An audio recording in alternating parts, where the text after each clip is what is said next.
Yes.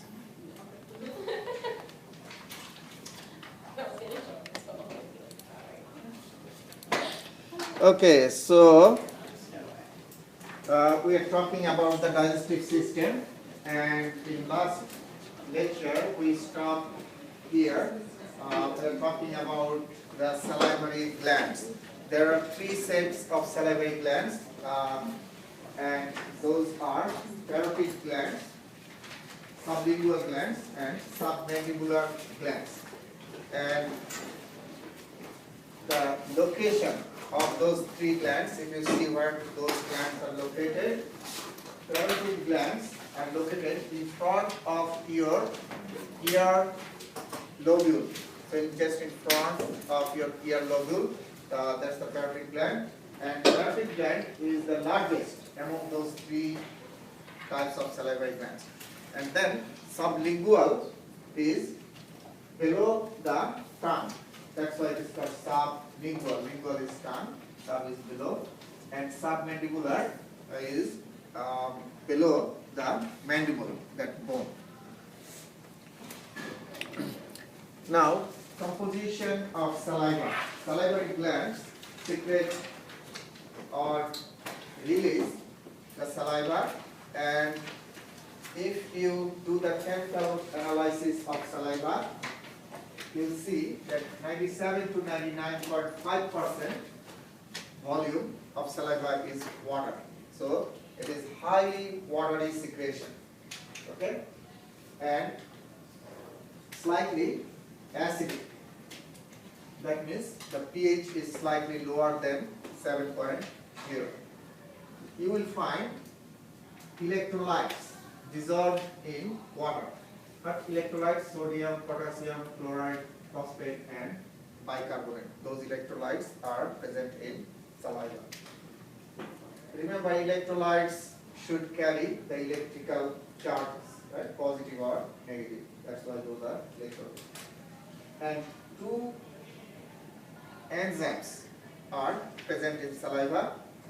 One is called salivary lipase, and another is the amylase. And salivary lipase is also called lingual lipase. Lipase will digest the lipids, and amylase will digest the carbohydrates. Okay. So lipase will digest what? Lipids, and amylase will digest starch or carbohydrate. Same thing. And there is no proteolytic enzyme in saliva. Remember that is important. No proteolytic enzyme is present in saliva. So no chemical digestion of protein occurs in the mouth. Okay? No, what type of proteolytic.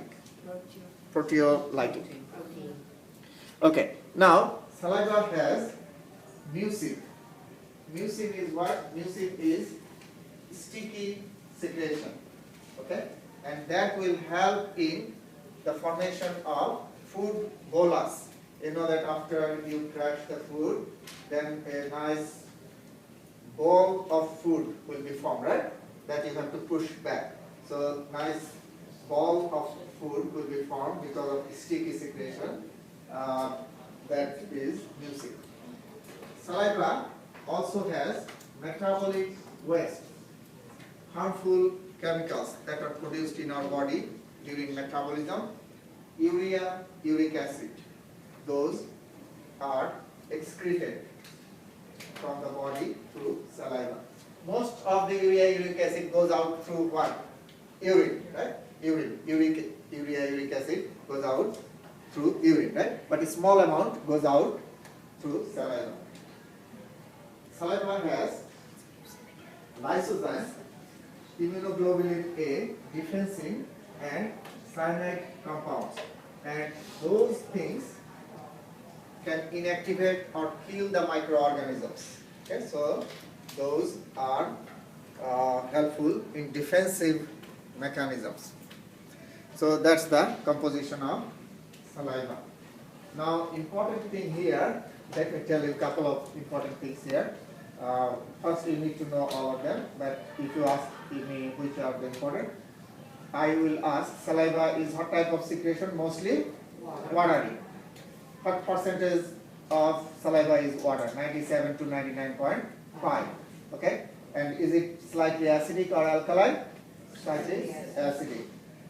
Number 3, which digestive enzyme is absent in saliva? Proteolysis. Which are present? Lipase and amylase. Lipase will digest the lipids and amylase will digest the starch or carbohydrates. Okay? Those are important things. Now we talk about teeth. We see two types of teeth. One is present in small kids. Those are called deciduous teeth. There are between 6 to 24 months of age in small kids and 20 in number. So this deciduous teeth are 20 in number, and then after those teeth come off, then new teeth are formed, and those are 32 in number, and those are called permanent teeth. In adult mouth, you will see permanent teeth 32 in number. Now, if you see the number of different types of teeth in adults, incisors are total 8. How many dental arches we have? 2, upper arch and lower arch, right? And in each arch we have how many incisors? 4. So total we have 8 incisors. And we have 4 canines. So each arch we have 2 canine teeth. So total upper arch we have 2, lower arch we have 2. And then behind the canine we have premolars, total 8. That means in each arch we have 4. And then behind the premolar we have molars, 12. So each arch we have 6. Now if I ask you, each arch, how many incisors you have? 4, right? Now if you divide the arch into right and left half, in each half you have how many? 2. Very good. 2 to 4, 2 to 4, okay? Total 8 incisors. Okay. So that's the permanent teeth. So here in this picture you see the deciduous teeth, also called milk teeth, and total 10 in one arch. And here the permanent teeth, so should be 16. And you see these are the incisors, and then canine, and then premolar, and then molar. So 2 in each half of each arch we have 2 incisors, 1 canine, 2 premolar, and 3 molars. Okay. So that's the permanent teeth. I may ask you how many deciduous teeth the kids have, and how many are permanent teeth, and among permanent teeth, which type is how many. Now, if you see the parts of a tooth has crown, neck, and root, those 3 parts. Okay. So the crown part you can see, that's the exposed part of a tooth, and then the neck part is between, very short part between the crown and the root, and the root part is inside the bony socket of your maxilla and mandible. Okay, so the root part is embedded inside the jaw bones, the maxilla and mandibles. those are three parts. Now, if you see the structure of a tooth, if you cut it and see the structure, the cementum is the calcified connective tissue that covers the root and attaches it to the periodontal ligament. Then periodontal ligament, you will see that ligament is very specialized ligament that connects the tooth to the bony socket. Okay, we'll see in picture. We'll see dentin, bone-like materials under enamel, and then pulp cavity. That cavity contains the blood vessels and nerves, and pulp is the soft connective tissue inside the pulp cavity, and then root canal that extends from the pulp cavity to the apical foramen of the What root. did you say about dentin? Dentin is bone-like structure under the enamel. You see here this picture, and it will be clear. So if you cut the tooth and see, first let's see three parts of the tooth. The exposed part that you can see from outside, that is the crown. Okay, this part you can see from outside, and then under the gum, this is the gum. Under the gum, that small part, that is the neck, and then the part inside the bone, your jawbone, that is the root. Okay, so this whole part is the root. Under the gum, this part is the neck, and this is the crown. Now, if you see the structure, outermost layer is the enamel, that we can see the white outer part, and then under the enamel you have dentin. That part is also white part, bone-like structure, and then you have pulp cavity, and this cavity is called the pulp cavity, and pulp cavity has soft connective tissue in which the artery, the vein, and nerves are present. Okay? So pulp cavity contains the soft connective tissue, and in which the blood vessels and nerves are present. Okay? And another structure, cementum, that attaches the dentin to the ligament, periodontal ligament here. So cementum is only present in this part, not the crown part, okay, this root part. Now, periodontal ligament is this one, and that ligament attaches the tooth to the bone, bony socket. Which So, one is there? this broken structure. Does it attaches the tooth to the bone? Yes, to the bone. The ligament, you know, that connects the bone to bone, right?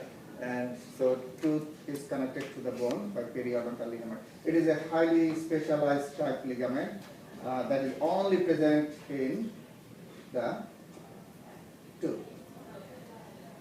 Okay, so those are the structures, three parts and structures. Okay. So it's like bone, but it has nerve in it, the teeth. It's the only part of the body that's bone that it shows out of the surface of the body. Yes. And they directly they don't have the nerves. The nerves are present in the and blood vessels in the palm. They're not inside the body part. Okay. Regulation of gastrointestinal tract. Okay. Now, how the gastrointestinal regulation takes place? Regulation of what? When we say regulation of gastrointestinal tract, regulation of two things. One is regulation of contraction or movement, contraction, and regulation of secretion. So those are the regulations occur in gastrointestinal tract. You know that gastrointestinal tract contracts like this, right? And secretion occurs. Those two things should be controlled or regulated, okay? Now, in the wall of the gastrointestinal tract, you have two types of receptors, mechanoreceptors and chemoreceptors. You can tell what type of receptors are there by their name. First, let's see chemoreceptors. Chemoreceptors will be activated by what? Chemicals. Now, what are the chemicals? Go inside your gastrointestinal tract. The chemicals are foods. Foods are chemicals. All foods are chemicals, okay? Proteins, carbohydrates, fats, all are chemicals. So, the receptors will be activated by the food molecules. Those are chemoreceptors or by chemicals. And mechanoreceptors will be activated by pressure. Pressure is the mechanical force. So when you eat food, you know two things happen. When you eat food, that food enters into your gastrointestinal tract, right? So food is a chemical, so nutrients will activate the chemoreceptors. At the same time, when you eat the food, food will create pressure on the wall of the gastrointestinal tract, right? So that's what type of receptors will be activated by that? Mechanoreceptors, okay? So those are two types of receptors. And two types of controls are present, intrinsic control and extrinsic control. So, what are the intrinsic and extrinsic controls? The enteric nerve plexuses initiate short reflexes in response to stimuli in the gastrointestinal tract and long reflexes in response to stimuli inside or outside of gastrointestinal tract that involve central nervous system and autonomic nerves. I'll talk about this soon. So just let's see what happens here. So intrinsic, the term intrinsic means inside, right? And extrinsic means outside. So in case of intrinsic, what will happen? When you eat the food, this is the wall of your gastrointestinal tract. So this is a cross section. You see the lumen where the food should be located. Okay. Okay.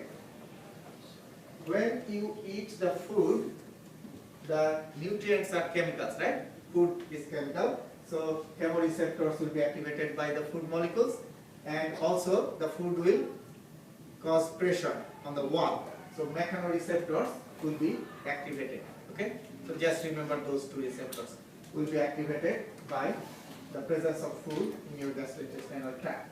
And those receptors will send signal to the local nerve plexus. What is local nerve plexus? Those nerves are located inside the wall of the gastrointestinal tract, right? Those are local. So the signal will go to local nerve plexus, and then that nerve plexus will send signal to the smooth muscle and glands. And smooth muscle will do what? Contraction. And glands will do what? Secretion. So you see here the activation of chemoreceptors and mechanoreceptors by the food, right? Food will activate those receptors. And then receptors will send signal to the muscles and glands via the local nerve plexus. That means that nerve is lying in the wall of the gastrointestinal tract, not going outside, okay, locally, and will cause the contraction and secretion. Okay? So everything is happening inside the wall of the gastrointestinal tract. Make sense? That's the short reflex or intrinsic or local control. And now, what is long reflex or extrinsic control? Signal can also, after those chemoreceptors and mechanoreceptors get activated in the wall, the signal can also get out from the wall of the gastrointestinal tract and go to the spinal cord or brain. So signal can also get out from the gastrointestinal tract and go to the spinal cord or to your brain. That means central nervous system, right? And then central nervous system can send signal back to the intrinsic nerve plexus, and intrinsic nerve plexus will activate the muscle and glands will cause the contraction and secretion. So the difference is extrinsic and intrinsic. Intrinsic, everything will occur where? Inside the wall of the GI tract. And in case of extrinsic, the signal will go to your brain or spinal cord, that's central nervous system, and then central nervous system will send signal back to the wall and will activate the muscle and the glands. Okay? So that's the difference. So which one is short, which one is long? The intrinsic is short and the extrinsic is long because it's going to the brain and coming that long way, it's traveling. Okay? Is it going to send the central nervous system is going to send the signal back to the local? Local, because they have to work through local. Local is the nerves in your wall of gastrointestinal tract. So there is no other way that without activating the local you can contract the muscle of the wall. Okay, so they must send signal back to the local. Now there is another type of extrinsic that is very interesting. You know that if you are very hungry, if I show you very delicious food, okay, by smelling or just seeing the food, what will happen in your mouth? Saliva secretion will occur. What will happen in your stomach? Secretion will occur, and also movement you will feel a little bit. Okay, so that is coming from outside of your body, the signal. No food is in your mouth or intestine yet, right? But that can also stimulate the contraction and secretion. That's also extrinsic because coming from outside. Okay, that is called cephalic, but it's part of extrinsic. It has a different name, cephalic phase of secretion and contraction. So extrinsic could be two types. One is getting out from the wall and going to the central nervous system, coming back. Another is not originating in your gastrointestinal tract, originating from outside of the body. You are seeing or smelling the food. Okay, so that's the extrinsic as well. It has a different name that is called cephalic. Okay, so those are the controls of secretion and formation. So in the test, I may ask you that what are the receptors? Chemoreceptors and mechanoreceptors, and both will be activated by what? Food. Okay, and then what are the controls? Extrinsic and intrinsic. Intrinsic, everything will occur inside the wall, and in case of extrinsic, the signal will go to the central nervous system or can come from outside of the body, right? When you see, if you see or smell that secretion or contraction, that is called what? Cephalic phase. Okay, and now we'll see the structure of the wall of gastrointestinal tract. You know that gastrointestinal tract is a tube-like structure from the mouth to the anus. So if you make a cross section of that tube, the wall of that tube, if you make a cross section of the tube, in the wall of that tube, you will see 4 basic layers are present everywhere. Okay? So what are those 4 basic layers? Those 4 basic layers from inside to outside are mucosa, submucosa, muscularis externa, and serosa. So those are 4 basic layers of the gastrointestinal tract. So we'll see how they look like. So innermost is the mucosa. Okay, so this is the mucosa layer,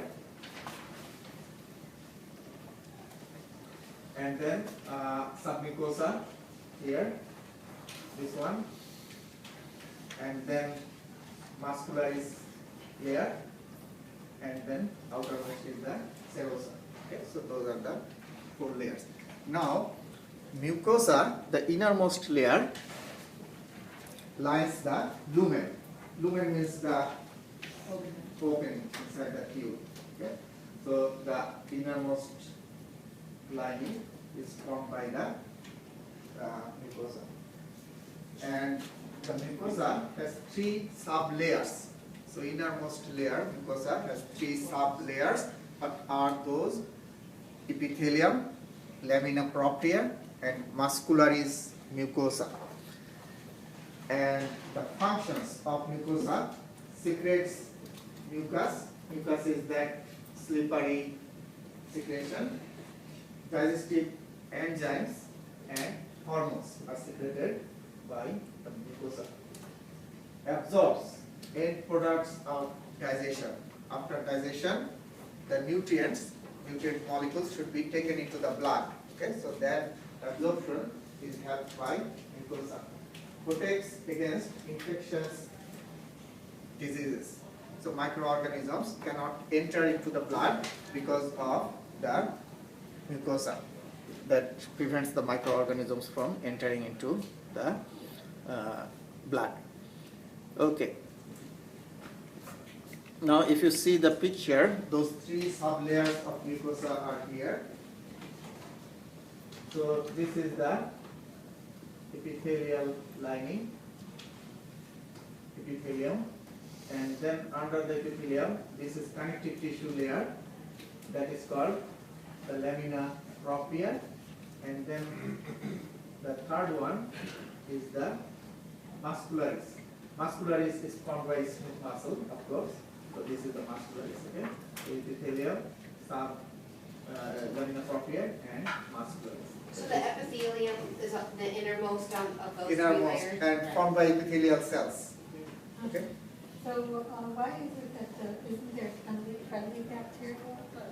Something that's called friendly bacteria, they say is in yogurt. Oh, that's So why E. don't- coli, why right? doesn't E. that- coli, good E. coli should be present in our intestine. So that they don't get killed by. No, they will reside inside your gastrointestinal tract, and they help in digestion. Okay, so that's mucosa, and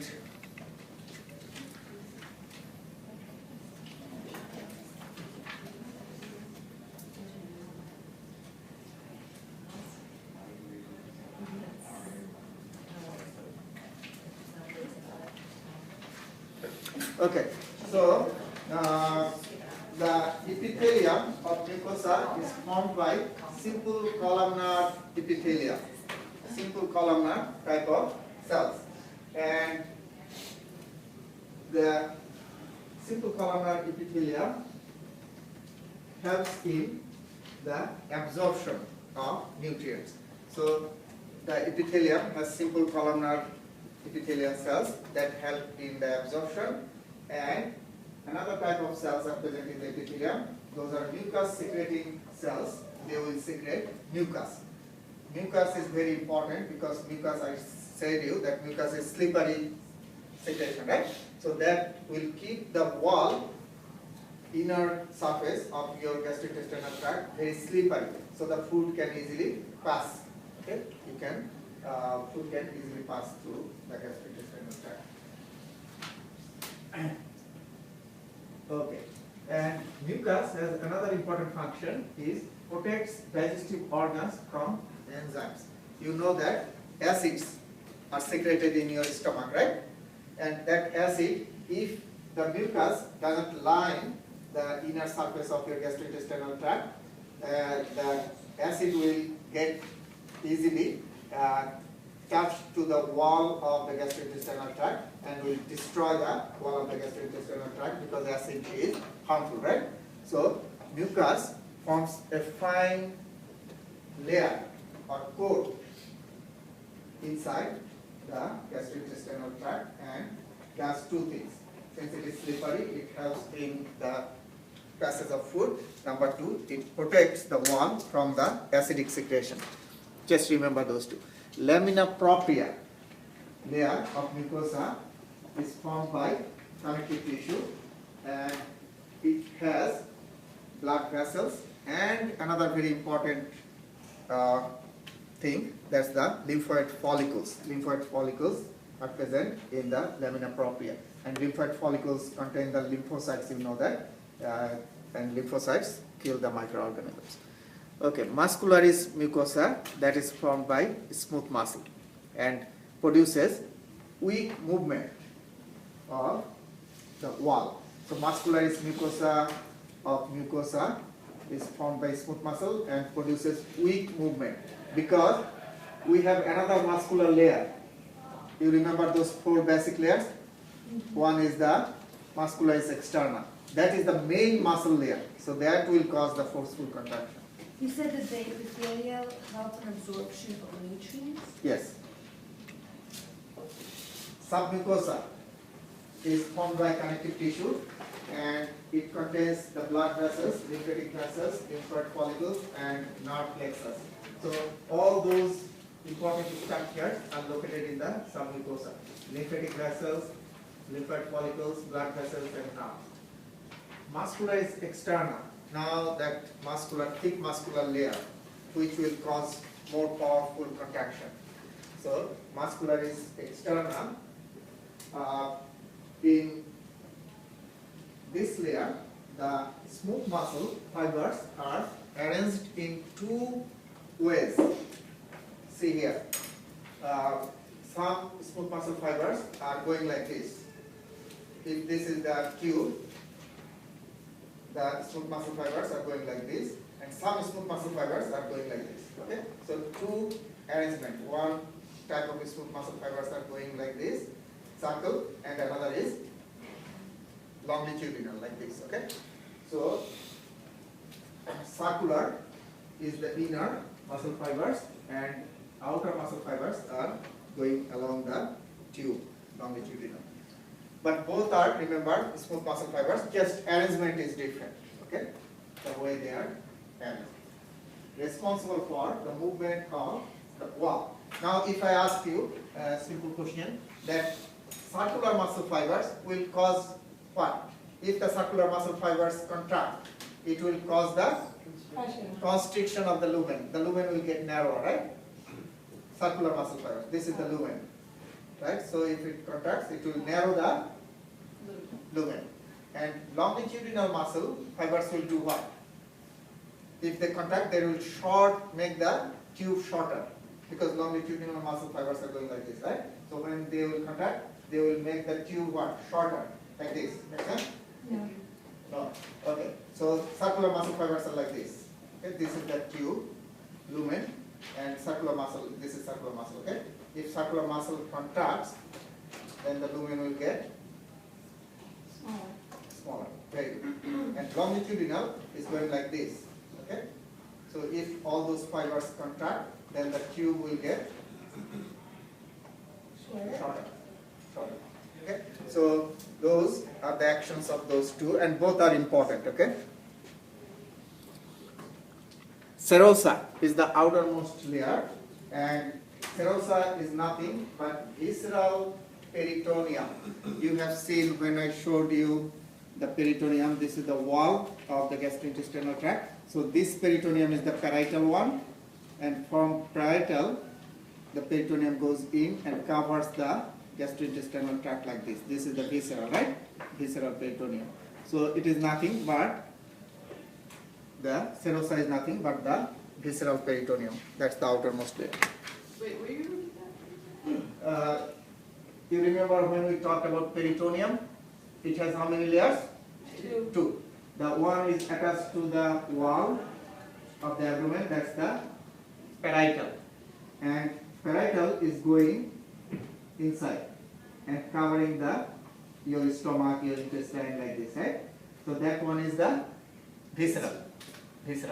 Now if you cut the small intestine like this or stomach like this, the outermost layer should be that peritoneum, visceral peritoneum. So that's the serosa. So serosa is nothing but the visceral peritoneum. Okay? Okay.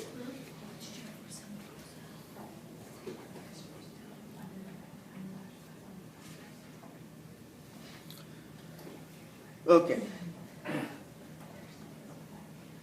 Now you remember that when we talked about the control of secretion and contraction. intrinsic, extrinsic, right? We have seen that in the wall of gastrointestinal tract, we have intrinsic nerve plexus. You remember that? That will cause the secretion and contraction. So intrinsic nerve plexus, there are two types of plexus. One is submucosal nerve plexus located in the submucosa, that layer, and another is myenteric nerve plexus. Myo means muscle, so myenteric nerve plexus are the nerve plexus cells located inside the muscle. That means in the muscularis layer. Muscularis external layer, that's the myenteric nerve plexus, and submucosal nerve plexus. Those are intrinsic nerve plexus. Will cause the contraction and secretion. And also, in the wall of gastrointestinal tract, we have autonomic nerve nervous system fibers, sympathetic and parasympathetic. You know that autonomic has two divisions, sympathetic division and parasympathetic division, and both are present. Okay. So just know that those are the autonomic nervous system. And autonomic nervous system has how many divisions? Two. You all know that, sympathetic and parasympathetic. And they control the secretion as well as the contraction. Now, Wait, so the autonomic, the sympathetic, and the parasympathetic? we have talked about that in P1. Okay, now the movement of the gastrointestinal tract. Yes. Wait, what are the nerve plexuses? What is that again? Which one? I'm so confused. You want to do that? Intrinsic. Okay, so intrinsic nerve plexuses are the nerve plexuses we have taught when we talked about the control of secretion and contraction. You remember? Intrinsic, extrinsic. Inside the wall. Inside the wall, right? Intrinsic nerve plexuses. Where they are located?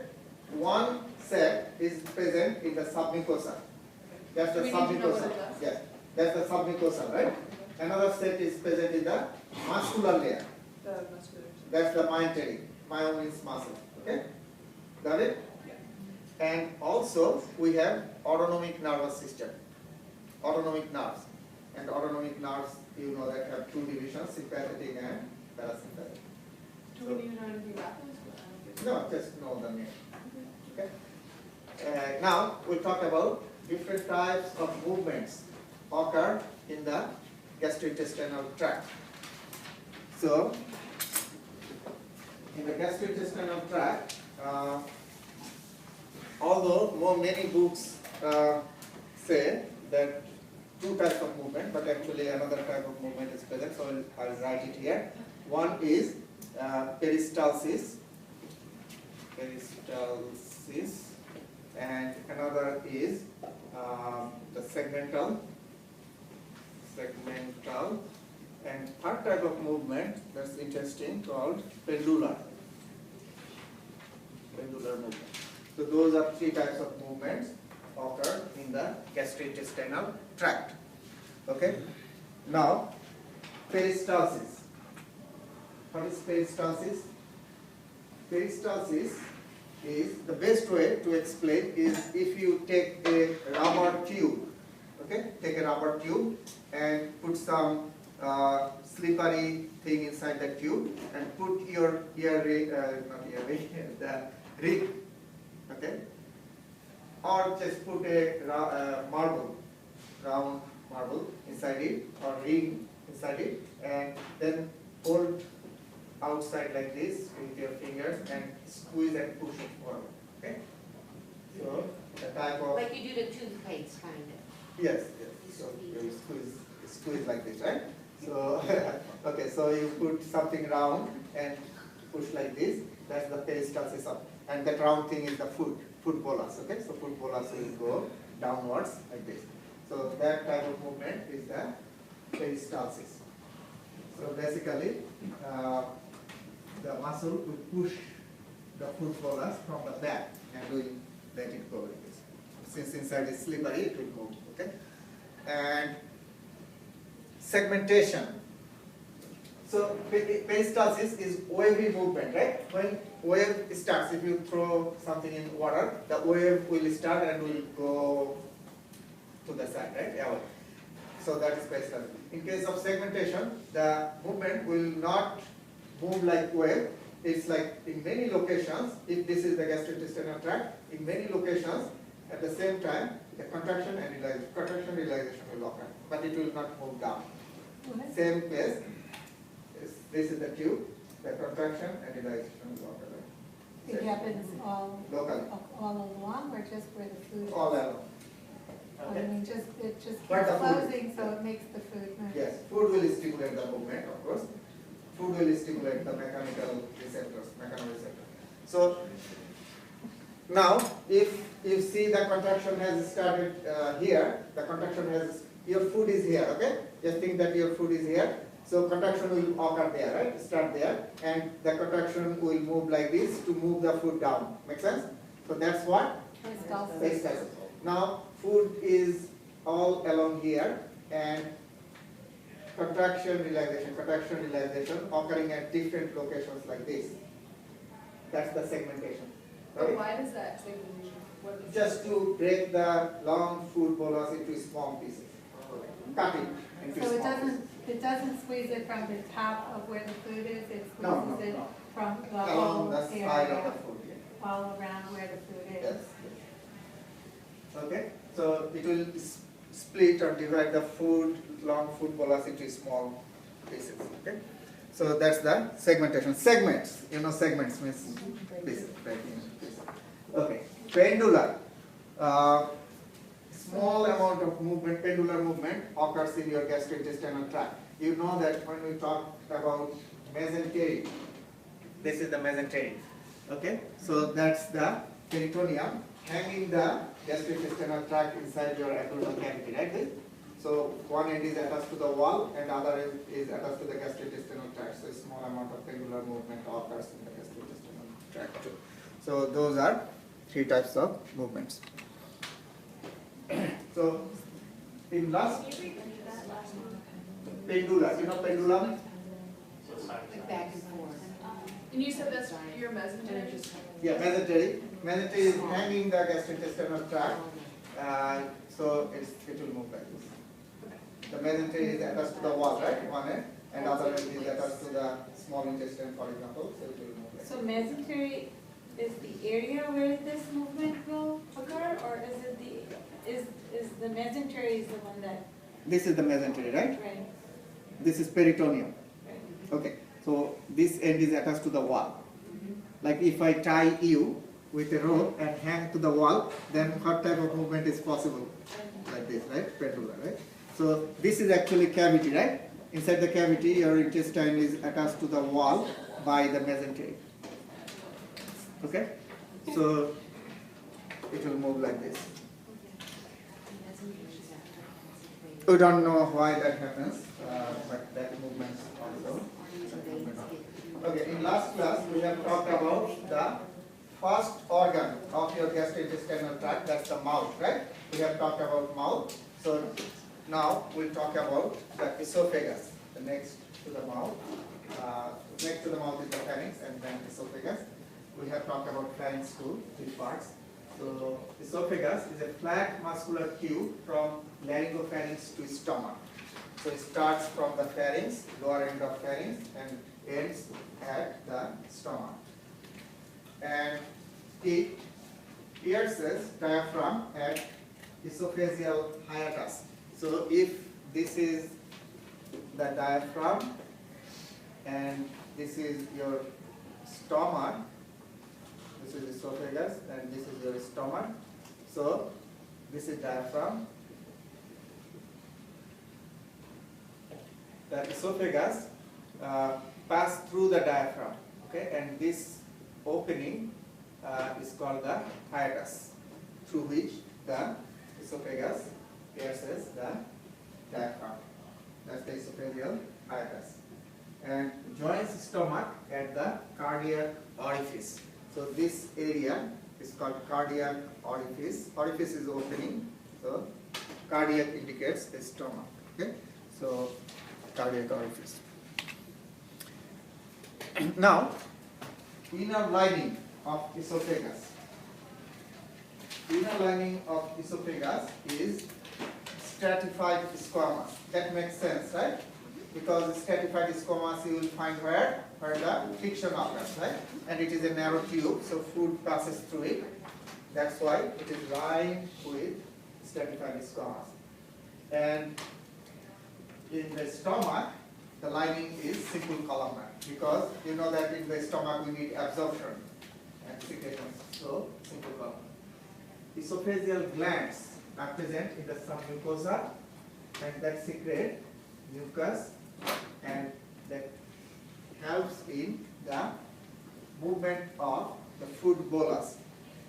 When you swallow the food enters into esophagus, and esophagus is a long tube, right? And the inner surface of esophagus has mucus that keeps the surface slippery, right? So food can very fast goes from the pharynx to the stomach, very fast. It doesn't take long time because of that mucus. And the wall, muscularis layer of esophagus is intestine. Only in esophagus, the upper part of the esophagus, the wall is formed by skeletal muscle, and lower part of esophagus, the wall is formed by smooth muscle. And then all other parts of gastrointestinal tract, your stomach, your small intestine, large intestine, is smooth muscle. Only the esophagus, the upper part is skeletal, lower part is smooth. So remember that. I'm sorry, what did you say about the cardiac orifice? Orifice is the opening, okay? Opening, orifice. So where the esophagus enters into the stomach, that opening is called the cardiac orifice. Okay. Why is it the cardiac events to your stomach? Cardiac also indicates the stomach, or cardiac also indicates the heart, but cardiac also indicates the stomach. Okay? Gastro indicates the stomach, also cardiac indicates the stomach. Okay, so esophagus, if you make a cross section of esophagus, you see those four basic layers. We have talked about that. All gastrointestinal tract, everywhere you will find those four basic layers. So innermost is the mucosa, and then submucosa. So this is mucosa, and then submucosa, and then muscularis externa. This is the muscular layer, and then the outermost layer is what? When we talk about four basic layers, I said that outermost layer is the serosa, right?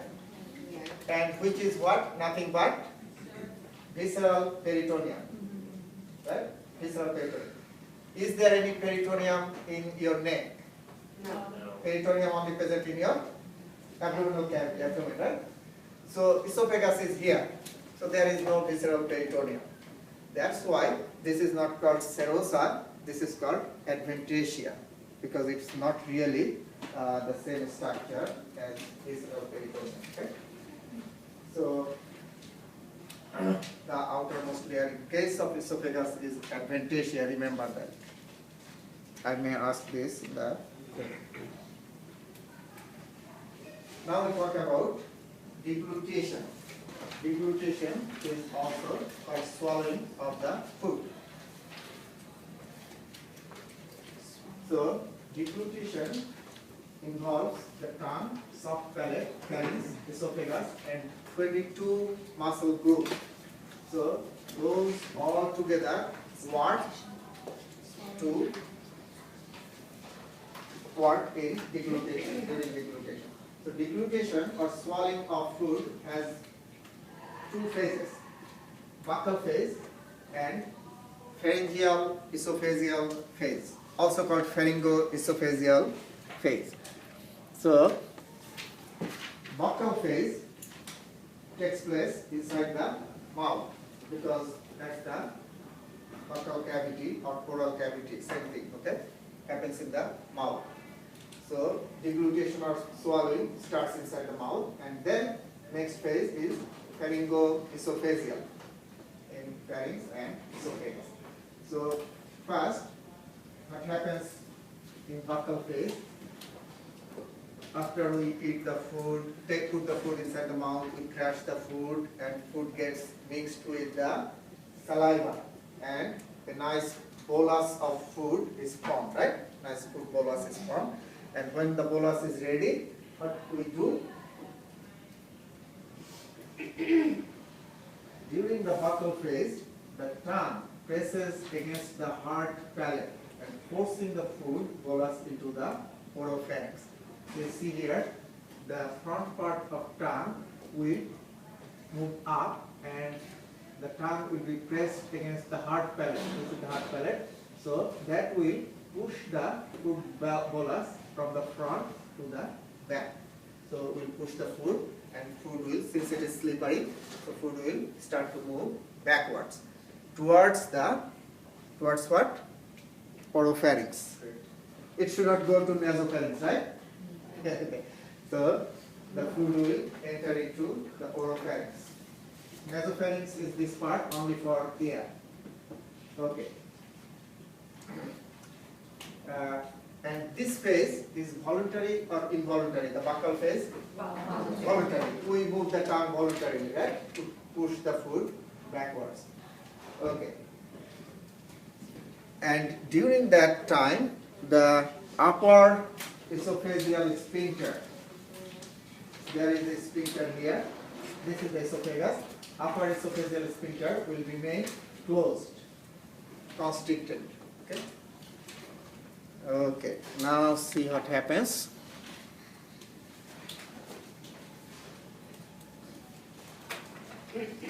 When the food will enter into the oropharynx, that's the starting of pharyngeal esophageal phase, because food is now already in the oropharynx. So pharyngoesophageal phase has started. When the food will enter into the oropharynx, during that time, the uvula and soft palate will move up to do what? To prevent the food from entering into nasopharynx. Make sense? So uvula and soft palate will move up and will block that passage. So food will not be able to move up, will go down. If the food moves up, that's dangerous, will enter into nasopharynx. Okay? And the upper esophageal sphincter will get open, so will relax, so the food will be able to enter from the pharynx to the esophagus. Okay, the sphincter was closed before during the buccal phase, but now it got opened, so it allows the food to enter into the esophagus. Okay. When the food bolus will enter into the esophagus, the upper esophageal sphincter will get closed again. That is important, because if it stays large open, then food will able to go back into the pharynx, right? We don't want. We want the food to go only down, and that's will make sure that food is not going back into the pharynx. So food has no way, no choice. It has to move down. And the wall of the esophagus is very slippery, right? The inner surface. So once the food is inside the esophagus, it will very fast go down.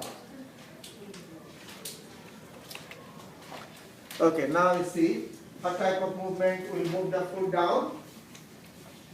Peristalsis. Peristalsis will move the food down. Yes. So when you throw up, does that open up again? Which one? The sphincters. Upper esophageal sphincter will remain closed when the food is in your mouth, okay? Then when you push the food back into your pharynx, okay, then the upper esophageal sphincter will open, because from the pharynx the food will go to the esophagus. If it is not open, then food will not go to the esophagus, right? So after the But when you phase, throw up, it's what's open. Phase? if you throw up, then it opens for the food to If you come out. vomit. Okay. You vomit? Yeah, so it's not completely closed, okay? And if for some reason it gets open, then food can, if the gas pushes the food from the bottom, the food will come out. That happens.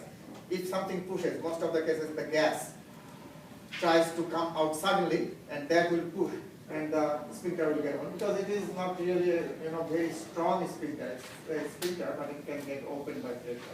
That happens. And in small kids, you know that the sphincters are not very strong. That's why they pee in the bed, and the sphincters are not controlled well by the bottom part of the bed. So that's why in small kids you see. Is that sphincter what, people have problem with if they have acid reflux?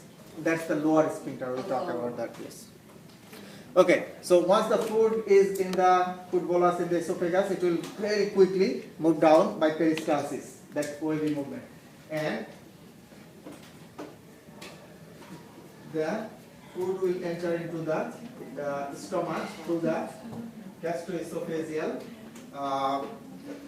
sphincter opening. So the gastroesophageal sphincter will get open. But see here, when the food is passing through the esophagus, the gastroesophageal sphincter, that's the lower end of the esophagus, that sphincter.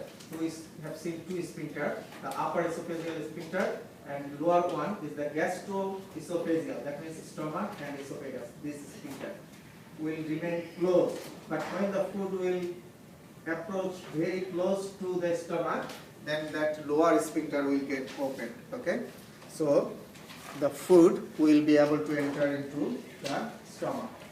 And in when you get older, the sphincters, the muscles get weaker, right? So what happens? The gastroesophageal sphincter in many cases can get weak, and the stomach content can move up easily because the sphincter is loose, and that can cause erosion or damage to the lower part of the esophagus, because the acid can move up, right? And repeated movement of acid content into your esophagus can cause the lesion in the wall, and that happens very commonly. And if you lie down, if the sphincter is open, then the stomach content can move up easily. So that's why acid reflux, that's the acid reflux. The stomach content will enter into the lower part of the esophagus. Okay, now we'll see the stomach. Next to the esophagus is the stomach. The stomach is a large, hollow, muscular organ, and if you see the stomach, it has 4 different parts. What are the 4 different parts? The cardiac part, fundus, body, and pyloric part.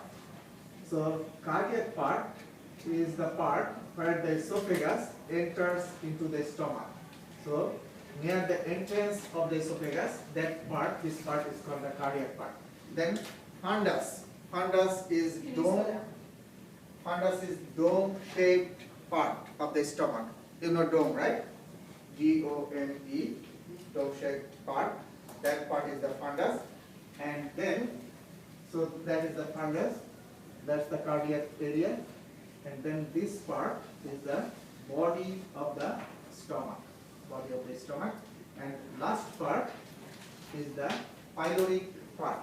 So 4 parts. If I ask you how many parts the stomach has, how many? 4. The cardiac part, the fundus, the body, and the pyloric part. Okay. Now, if you see the wall of the stomach, you remember when we talked about 4 basic layers of the wall of the gastrointestinal tract. I showed you the mucosa, submucosa, muscularis externa, and serosa, right? Now, I told you that in the muscularis externa, the smooth muscle fibers are arranged in how many ways?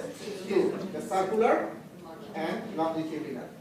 That's true for all other parts of the gastrointestinal tract except the stomach.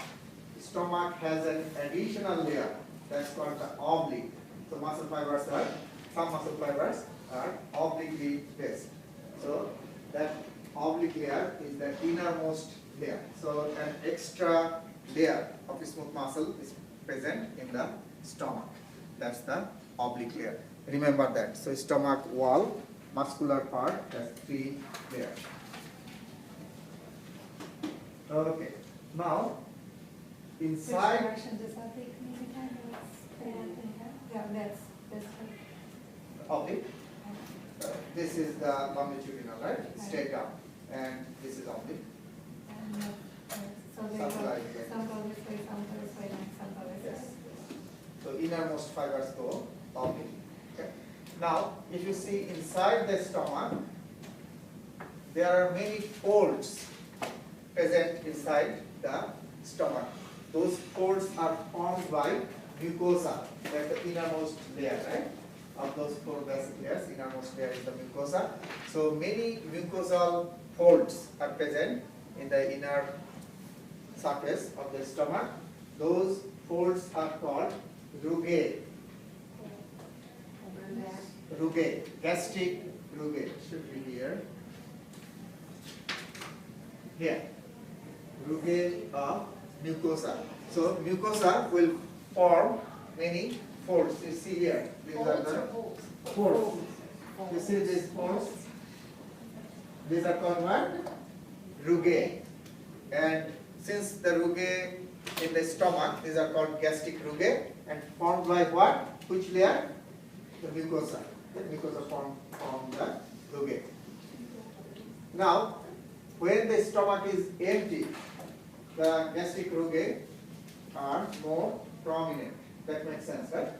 If it is stressed, then the folds will disappear, will be less prominent because you are stressing the wall. Okay, so the folds will be less prominent.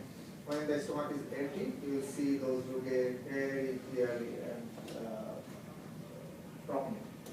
Okay. So that's about the stomach. If I ask you what's the function of the stomach,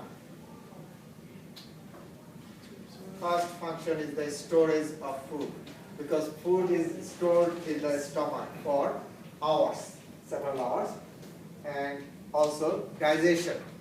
Stomach secretes hydrochloric acid and other enzymes. They will help in digestion. And very little absorption occurs in the stomach. Absorption mainly occurs in the small intestine, remember. So stomach is responsible for storage of food and digestion, because stomach secretes the enzymes and hydrochloric acid. So digestion and storage. And the small intestine is responsible for digestion as well as absorption. Okay. Now, lesser and greater omentum. If you see the stomach, it has 2 curvatures. This is the lesser curvature, and this is the greater curve or greater curvature. Okay, this one is greater and this one is lesser, smaller one. Now, what happens?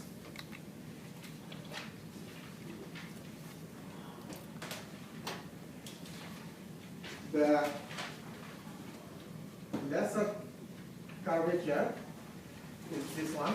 Lesser curvature gets attached, provides attachment to the lesser omentum, and greater curvature provides attachment to the greater omentum. So, what are the omentum? Omentum are connective tissue membranes. Okay, and what happens? You remember this picture, not very nice, but you will understand. So, if this is your stomach and this is your liver, this is stomach and this is your liver, inside your abdominal cavity. So, this is the mesentery, right? Mesentery. Then mesentery covers the stomach, and also mesentery covers the liver.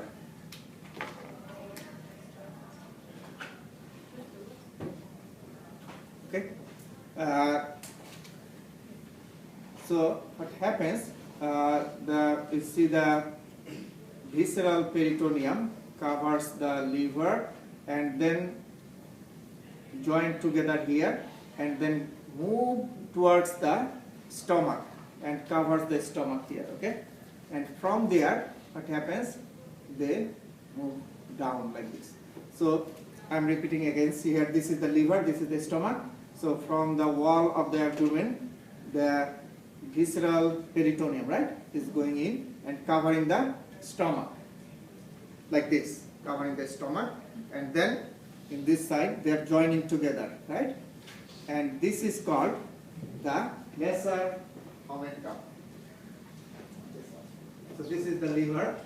Liver is being covered. So see here, this is the liver, this is the stomach, okay? So first, the omentum will cover the liver like this and will join in the other side, right? Cover like this and join and form what? Lesser omentum. And then that is heading to the stomach.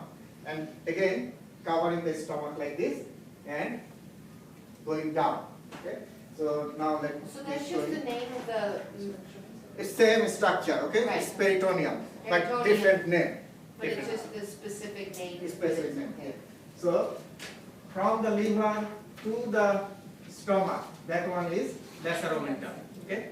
And then it is covering the stomach and joining in this side, greater curvature side.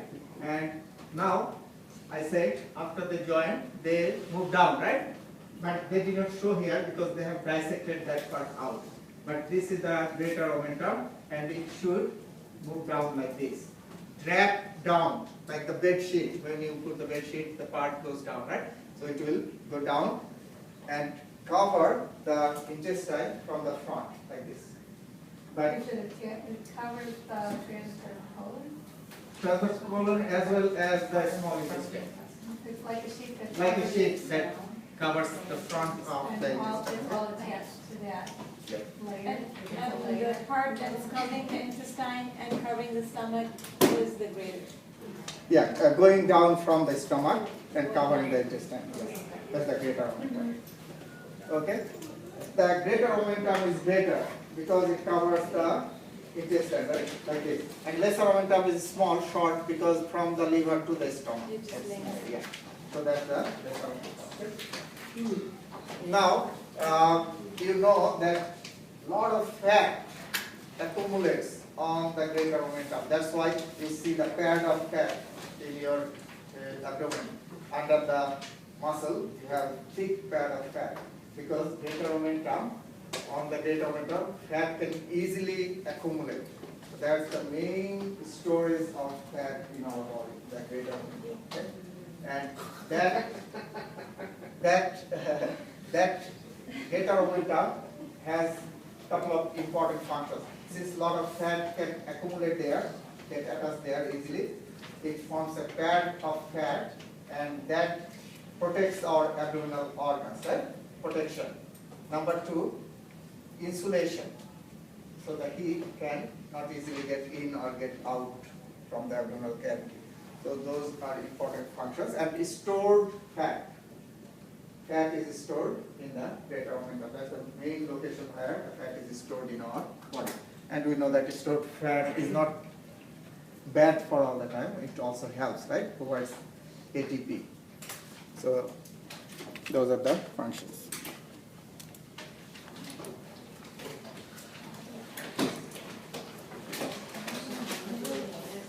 Okay, so we're done. So